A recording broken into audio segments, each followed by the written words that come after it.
Happy Sunday, or whatever day you're watching this. My name is Russell Jensen. I just finished the main part of the Sunday service and wanted to give a little bit of a preface. Uh, I decided to share with a piece of work, whether it's prose or poetry, you can decide. It doesn't rhyme, so I'm getting excited.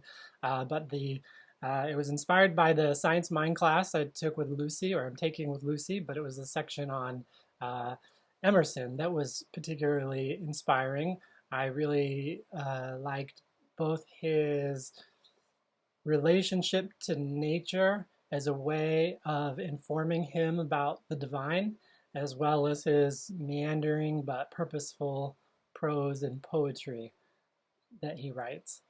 So that was the main inspiration for this piece of work that I did, and it was informed by my knowledge of the Enneagram that talks about the 9 different ways that we move from our vices to our virtues and our egos to our essence.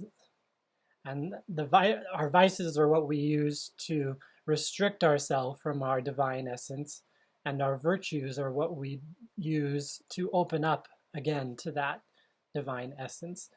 And our egos are sort of our personalities that attempt to recreate that lost sense of divinity that that shows up in our personality. And when we again move into our virtues, we move away from that perspective and back into our own essence, which is divine and beautiful. And depending on which perspective of the divine we're seeing in that lifetime or in that moment, we come into a different understanding of what's really all oneness and a part of us and a part of the universe.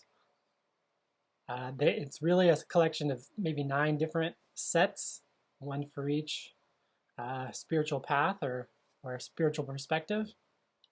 But I put them all together, but I did add a space, pause in between each one, so that you can either just sit back and enjoy the whole thing as one big adventure, or you might find there's one of the 9 parts that you particularly resonate with, and that's cool. I think that's all. I think that's all I'll share. Thanks for this opportunity. Hope everybody's doing well, and hope you like it. Bye. Oh, and then the last thing is, instead of talking about nature, that which is very Emerson, I decided to speak from nature, from my experience with Gestalt therapy. It's been a healing practice for me to not only talk about my experience, but speak from it. And so in this way, I spoke from the voice of nature as I imagined it, particularly the voice of water and all its different ways of being.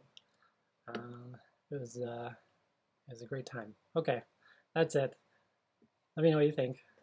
Have a good day. Bye.